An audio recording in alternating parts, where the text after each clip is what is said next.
Hey guys, welcome back to Learn Python the Hard Way. In this exercise 50, we are going to create our own first website, and we are going to learn about Flask, which is a micro framework that we can use to facilitate creating web applications.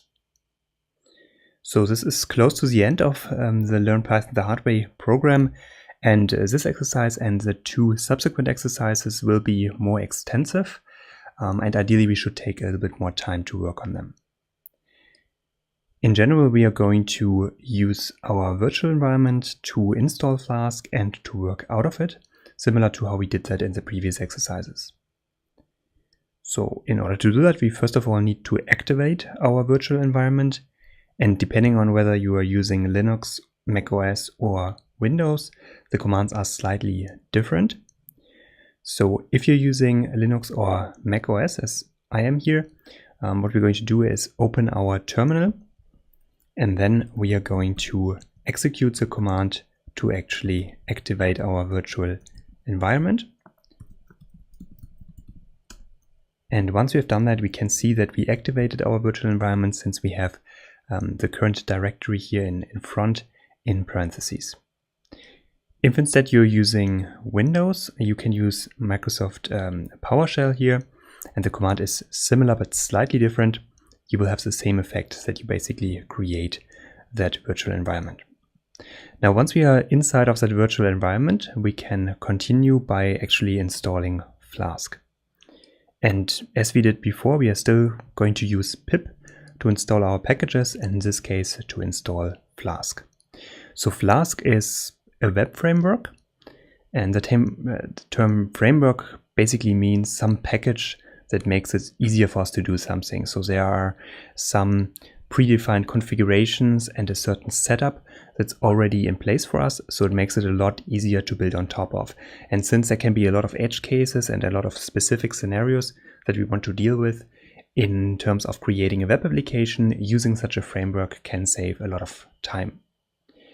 And of course, there are a number of different frameworks available to us. Flask is rather lightweight, a rather small framework, but another kind of popular one for Python is Django, which is a little bit more powerful, but for now, Flask is a very good starting point.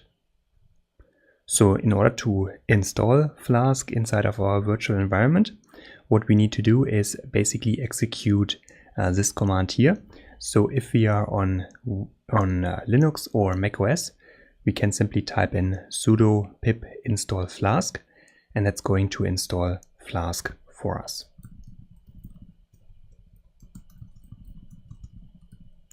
I already installed it ahead of time, but if you execute that command, you will see that Flask is actually installed, including some dependencies, and then we can use it in order to write our web application.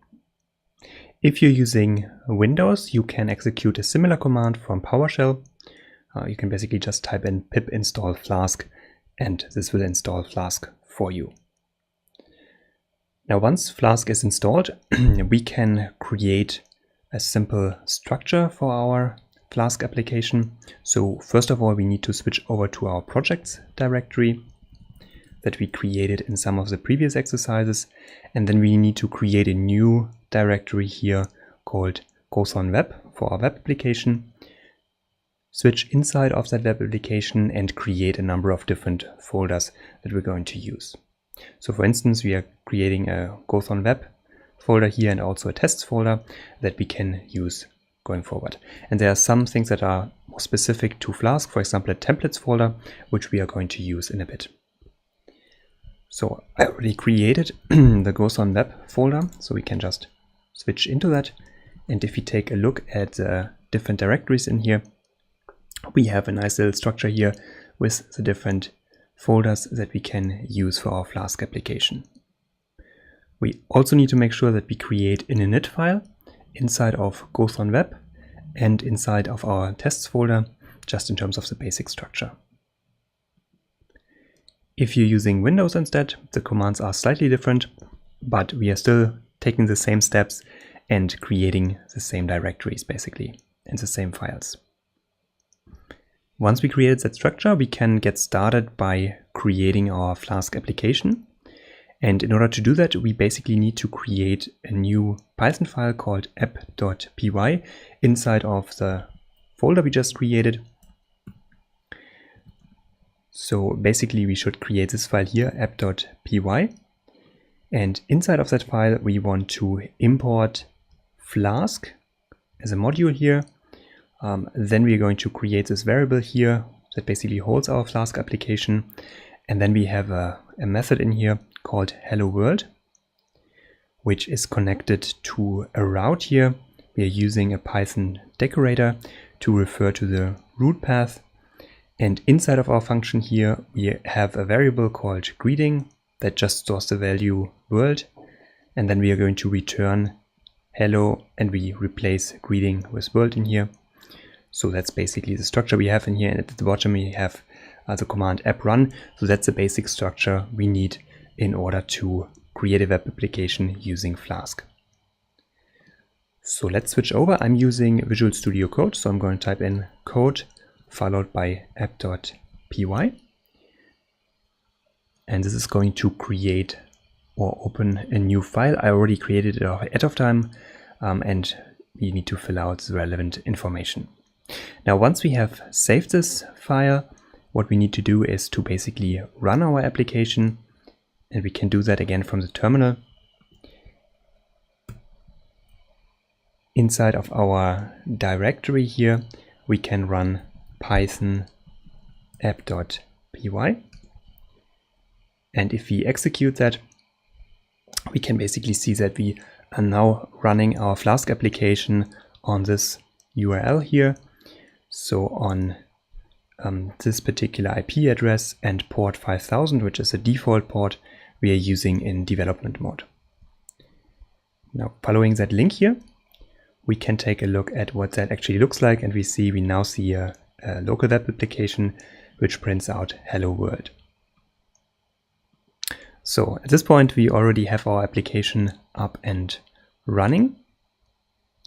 And we can always see that if we access our web application here, we can also see that in our terminal now. So we can see we started a GET request to actually see that we requested that particular web page. And those log files that we see inside of our terminal are printed out by Flask so that we can see that our server is working, and we can also see what the browser is doing behind the scenes. And that will also be helpful if we encounter some error, some issue. We can use whatever we get back on the terminal to debug any error that we encounter. And we will take a closer look of how this actually works and what happens behind the scene in some of the subsequent exercises. But just to get a high-level overview, here's basically what happens when we are accessing our web application. So first of all, our browser makes a network connection to our own computer, which is called localhost.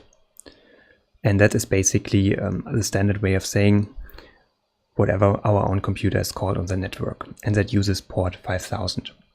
And actually this IP address you can see here, 127.0.01, is basically equivalent to localhost. So instead of typing the IP address, we could also type localhost, and that should basically give us the same page here. So that's the first step. That's the request that our browser makes. We try to access that on port 5000.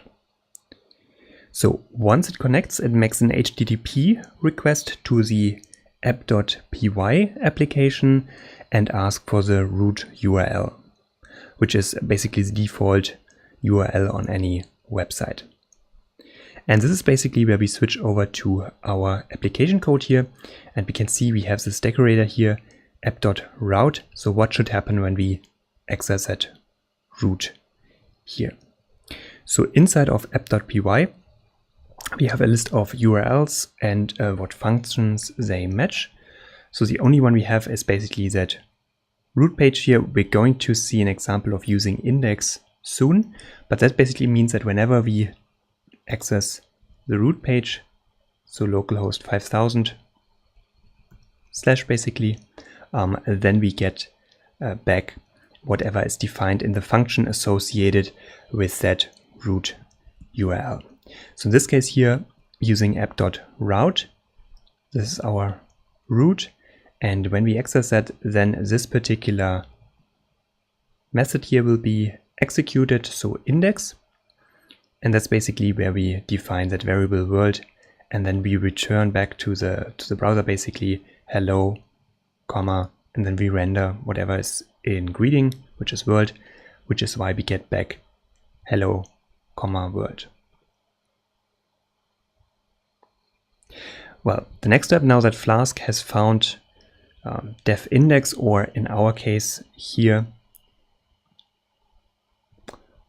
actually I think in the example it's called def hello world.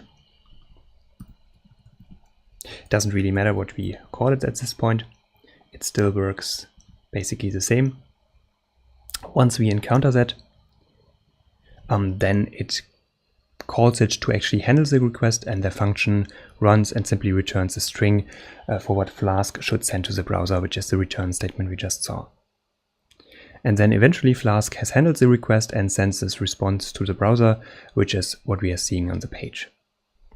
So these are basically the 5 different steps that are executed when we start a request from our browser. Now, if we encounter any errors in our code, so if we maybe made a mistake, then we can see those errors in our terminal.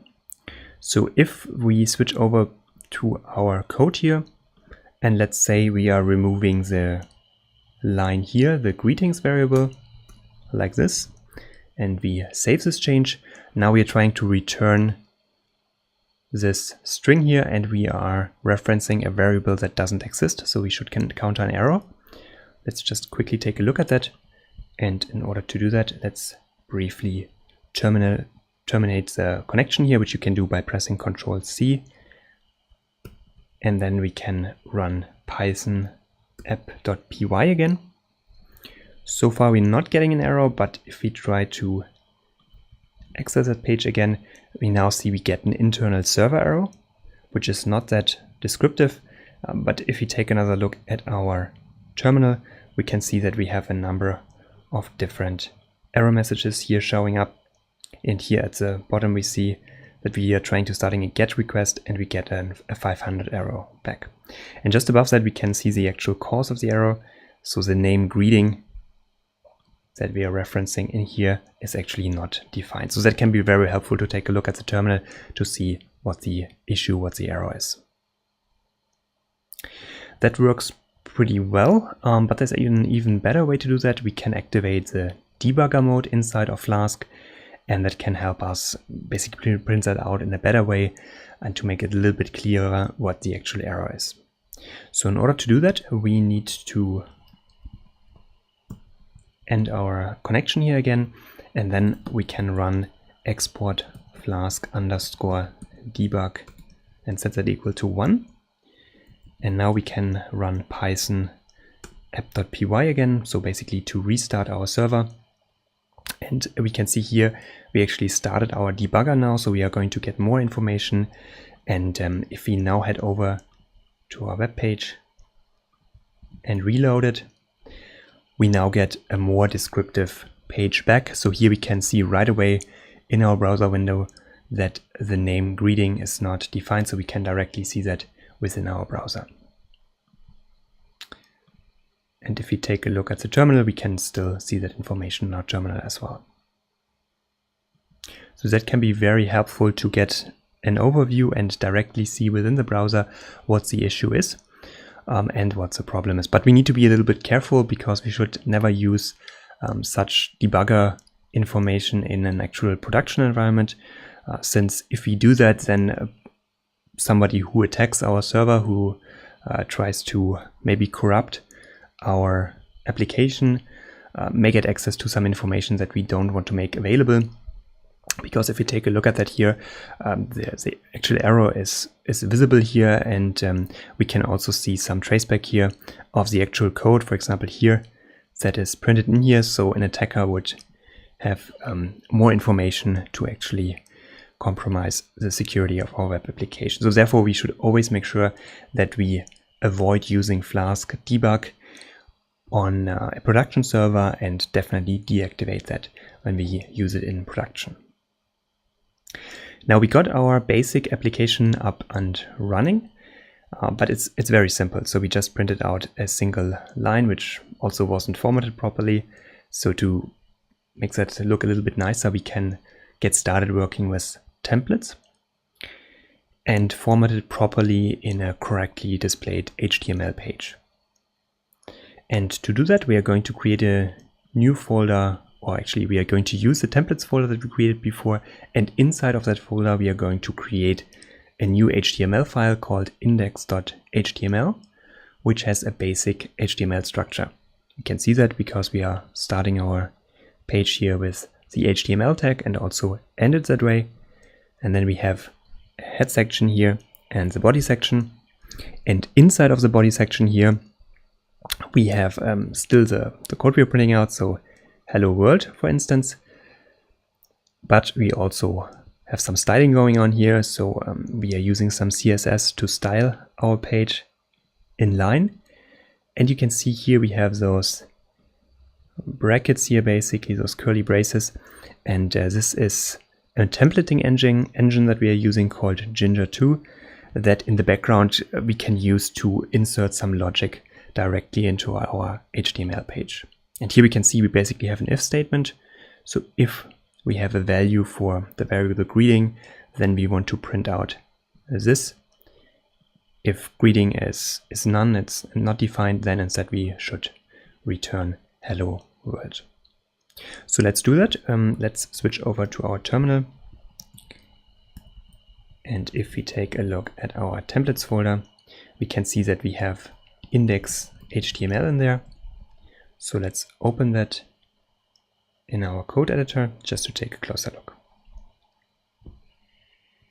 So here we can see our template defined just the same way as over here.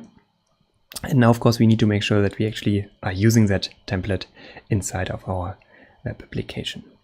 And one important point to mention, you can see here inside of those double curly braces, we have that variable greeting. So in every place where we see this with the 2 opening and 2 closing curly braces, that basically means that we will pass a variable here to our template that alters the content of the page. So whatever is stored in greeting, which for instance in app.py before we assigned greeting to world, then greeting would be replaced. So if we want to insert some values of a variable, we would actually use those 2 opening and closing curly braces. So in order to actually use our template, we need to make some changes to our app.py, to our Flask application. So first of all, we are going to change the name of the method here from currently hello world over to index. So we basically want to make sure that we are using exactly the same name as we define inside of our template code here. So if we name it index.html, then we should name that method index. Now let's create greeting again as a variable, and we are going to call it hello world. And now we are using something new. We are not going to return the string directly as we did here, but instead we are going to render a template. And here we're passing in index.html, which is the page we just created. And we are also going to pass over the value for the greeting variable here over to index.html, so it can be parsed and can be used inside of our template. And in order to use render_template, we actually need to import that. So we need to import that as a module from Flask again.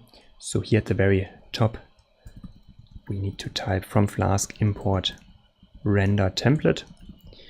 And once we have done that, we can switch over here and say we want to return render_template and pass to it index.html and also greeting, which we are going to set to the value of greeting. And we don't necessarily have to use the same variable name here. This basically just means that whatever we assign here to greeting, that will be used inside of the template. So we could call this variable something else, for example, ABC, and then basically set greeting equal to ABC. But it's a lot clearer if it has the same name here. All right, so let's save this change here. And let's restart our server by typing again Python. Oh, and we also should make sure that we are inside of our root folder here. So we need to navigate up one level and then run Python app.py. And let's take another look at our website here. And yeah, we said that we configured that correctly. So now we can see we type out, I just wanted to say hello world. And here we're using CSS to style hello world. So if you take a look at index.html, here we have the greeting variable, which of course is equal to hello world. And by using some CSS, we are setting the color to green, and we are also adjusting the font size.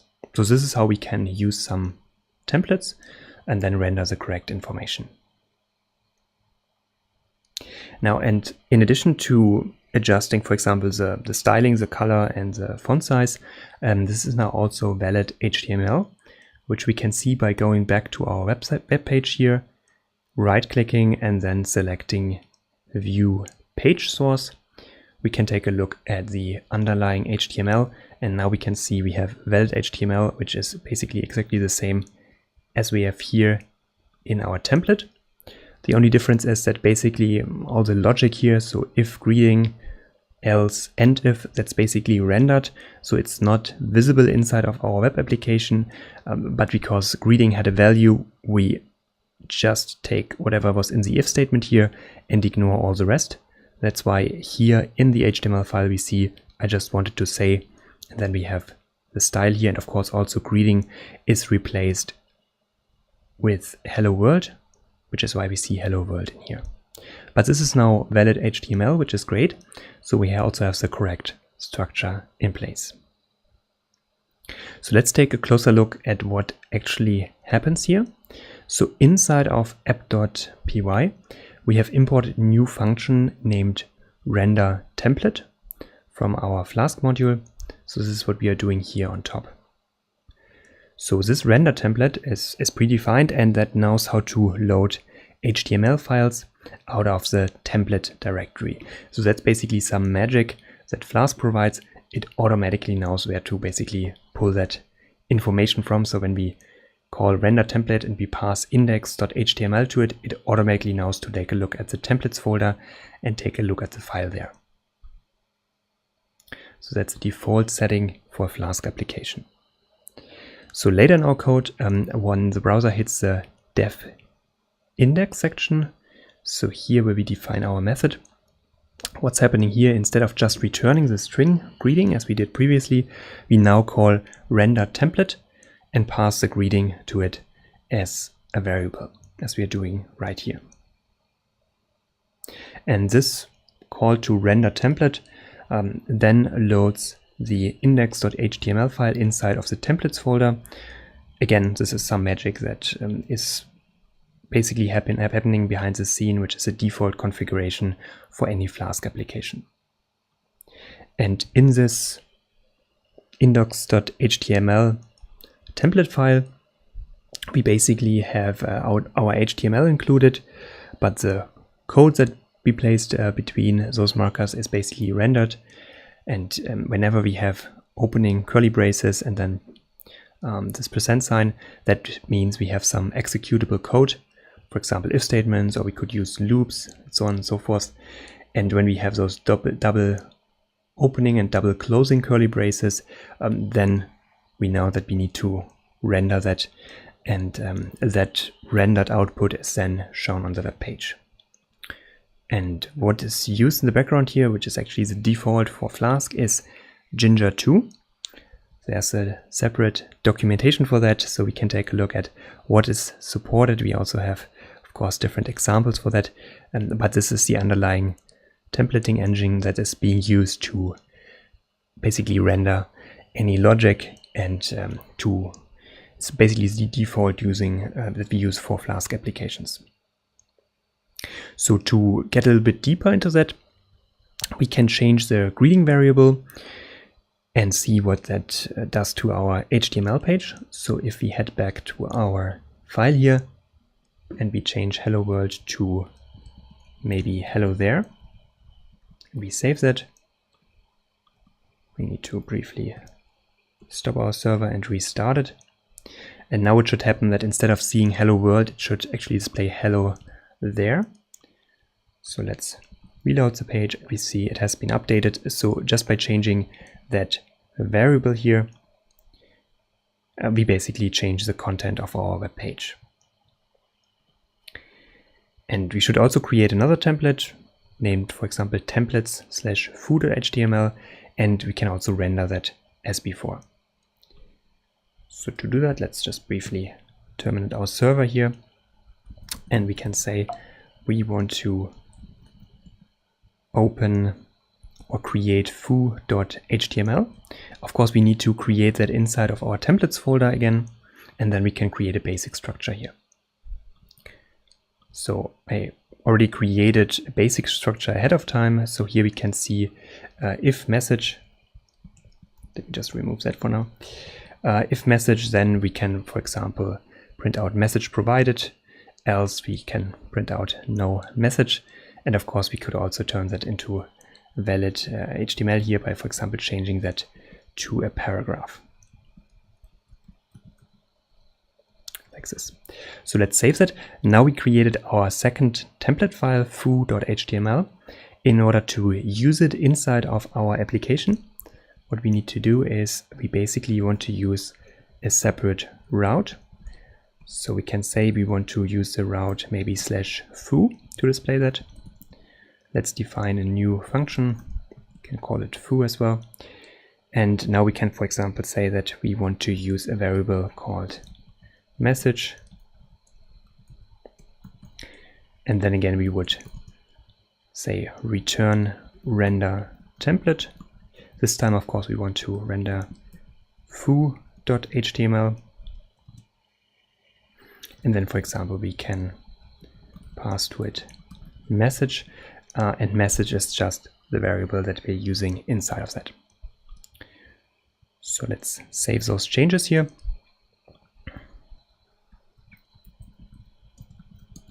And let's rerun our application. Now, if we reload the page, then by default, of course, we would end up on the default route here, which is this one, which of course still renders index.html. But what we changed now is if we instead access /foo, then we should actually end up on the other page. So now we can see if we access /foo, then this method here will be executed and we return the other template in foo.html. And here, since a value for message is provided, we return message provided. And again, we can check using view page source that this is actually a valid HTML page, which it is indeed. So this is how we can add additional templates. And of course, we could add as many as we'd like and basically create separate routes to access those different pages. And this is basically the basic approach we would take when creating a web application, a web page using Flask, by defining those different routes, and inside of those or just below those, set up the different methods, and then use render template, for example, to render several templates, which we can set up in the separate templates folder. So let's take a look at some of the study drills here. The first one is to actually read up on the Flask documentation. And let's do that here. So on the Flask web application, we can see some more information about Flask, of course. So here we can also find links to Jinja, which is the templating engine we just saw. And we have a user guide here covering the installation that we already did before. And then a quick start with different sections. We have some tutorials that go into more advanced topics here. We can see how we can test a Flask application. And also, if we take a look a little bit further down here, also how to basically scale an application. So if you want to have a larger application, how we would handle that, and how we could basically scale up our application if we would like. So there's also documentation about that. Next, let's experiment with some of the aspects that we find there, including the example code. So if we go back to the Flask web page here, we can, for example, take a look at rendering templates. So we can see some of the examples we saw before. So if we import the render template method here from the Flask module, then we can use render template to render any of those pages here. We already saw that before, and we have a lot of additional options. We can use a file upload, for example. We can work with cookies to store some information and then basically store that in the browser when we access it later on. And we can also create redirects. So if we take a look at that, for instance, here we are importing, for example, the redirect method from the Flask module, and then we can redirect certain routes to other routes. So in this example here, for example, when we access the root route, then we are using redirect and URL4 to redirect to the login page. So if we take that as a template, as a basis, we can just hop over to our code, and for example, we could say that when we access the root route, like this, where we currently see this page, maybe we want to forward that, redirect that to our foo template that we just created. So in that case, we would go ahead and taking a look at the documentation here. We first of all need to make sure that we import those methods from Flask. So let's import redirect and also URL4. And now when we access our root here, basic root, then let's just remove this for now. And instead we can say we want to return a redirect, and we pass in URL4 foo. Let's save this and let's restart our server. Let's see if that worked correctly. So here, if we reload this page, what we expect is to be forwarded to the foo page, and indeed that's what's happening. And also when I'm trying to access the root page again, we are automatically forwarded, redirected to our foo template page. So that's just one example how we can use the Flask documentation to implement some additional capabilities. Of course, there's a lot more, and we could take a closer look at that depending on the application we want to build. That can be very helpful as a reference. Next, let's read about HTML5 and CSS3 and make some additional HTML and CSS files for practice. So HTML is generally used for marking up our web page. So we would basically declare what we display on the web page. So it's really all about form. And CSS is used for presentation, so how we want to display whatever we show on the page. So for example, if you want to show something centered, or if you want to add any color to it, that would be covered by CSS. So in order to do that, let's switch back to our terminal here, and let's just abort the server for now. So in general, when we are working with styles with Flask, we would typically create a separate static folder here. And then inside of that static folder, if we just switch over to it, we create a styles subfolder. And inside of that, we can then create our styles. So here, for example, we have styles.css, which is a CSS file. We just take a look at that. It's a very simple file where we basically just define the background color for the page and set it to light blue. And then we can also change the styling here for our paragraphs that we are using. So in this case, we adjust the font family and we increase the font size to 20 pixels. So that's basically how we can set up our style sheets, and it's best practice to do that in a separate CSS file rather than doing what we did before here. So this inline approach is generally not recommended. It can be good for testing purposes, but it can be very hard to maintain if you want to, for example, change, for example, different parts of the page to a different color.